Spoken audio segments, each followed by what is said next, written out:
Hey, Catalina Foothills Church. This is Rob Pendley, and I am sitting in for John Stone. I'll be preaching this coming Sunday as it's the second Sunday in Advent, and we're going through the mothers of Jesus.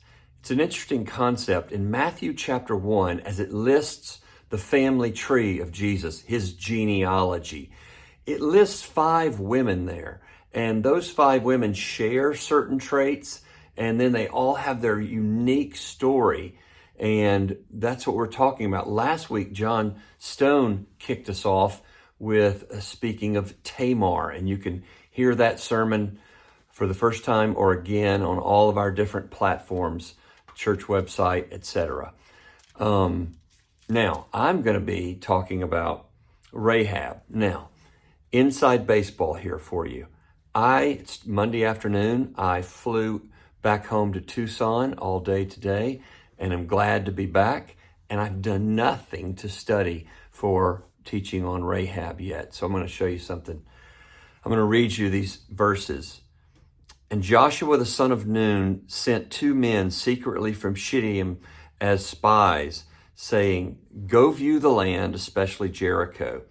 And they went and came into a house of a prostitute whose name was Rahab, and they lodged there. I'm going to stop there. So all you're getting so far is that Rahab is this woman who lives in Jericho and is a prostitute. And the spies who are sent by God's man Joshua, they stay there at her home. Between now and Sunday, Lord willing, I'm going to know a lot more about Rahab and how God used her and what it means for us. But for now, let me just say this. Here's what gives me comfort and confidence as I head into this study. In Romans chapter 15, this is what it says about the Old Testament. For whatever was written in former days was written for our instruction, that through endurance and through the encouragement of the scriptures, we might have hope. So I've got this confidence. God has said whatever was written in the former days, the Old Testament, that was written for our instruction. And it was written for our instruction so that through endurance and the encouragement of the scriptures, we might have hope. So that's a great goal. Whatever was written, it's for us that we may have hope. So Rahab teaches us. Also, Jesus, when post-resurrection was speaking to some of his followers, it says this of what Jesus did with those followers. Beginning with Moses and all the prophets, that's code language for the Old Testament. Beginning with Moses and all the prophets, Jesus interpreted to his followers in all the scriptures the things concerning himself.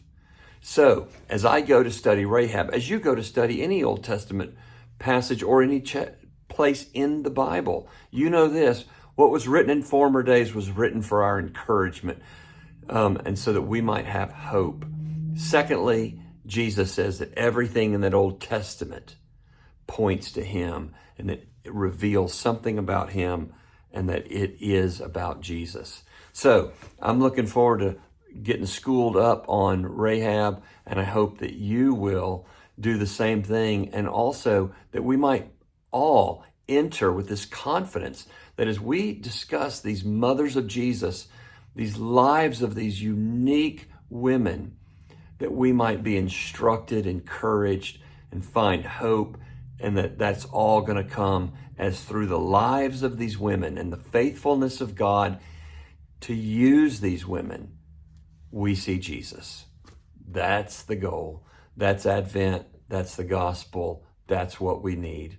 So have a great day.